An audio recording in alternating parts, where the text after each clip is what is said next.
remains a question. Is winter. As to what part that plays in the motivation of the killer, it is still unclear. It is still unclear. The same possibility to Dr. Bruce Danto. No, I really don't see any pre-selection here at all, because with pre-selection it would have been easier to identify him. In four family situations, you know, there would have been some common denominators. I really think that these were chosen at random, and that they were chosen because they were stragglers, were unaccompanied by other children, and the moment was right because observation by others was low. The probable conclusion by most working on the case that the killer picks his victims at random. His victims are unknown to him. If there is a common thread, it is yet to be found. From the very beginning of the case, a conception was nurtured either by police, press, or people that the killer would only strike when it was snowing or about to snow. Re-examining that theory, it was stricken. We're dealing with two different concerns. Of course, one is those parents that are actually concerned but are fearful of snow, and we wanted to get across to them at the news conference that one expects it to snow in January, and snow we cannot show anyway. The snow is a part of this particular investigation. It just happens to snow in the wintertime in Michigan. Conclusion: snow has no bearing as to when the killer will strike. However, police are quick to point out that in all of the slayings believed connected, the season is winter. As to what part that plays in the motivation of the killer, it is still unclear. Psychological or practical? We ask Sergeant Joe Krease of the task force. Probably more practical than it would be psychological from my point of view, because of the fact that I think I can rationalize more having access to the information we have from our investigation. And I think when you look at it, there are people that have employment that have them, let them free time, give them free time in the wintertime. And also they might have access to houses in the wintertime that they wouldn't have in the summertime. There appears to be some conflict on this point.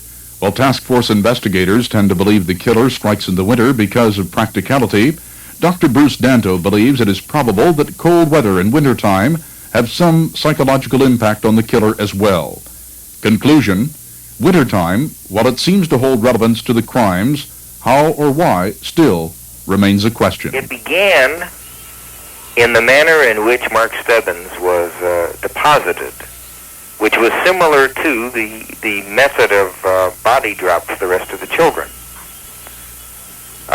where someone could find the body. And I think it's apparent with Mark Stebbins having, where following his death and on the day of his funeral, a funeral visitor's card with Mark Stebbins' name was dropped at the precise spot where his body had been dropped.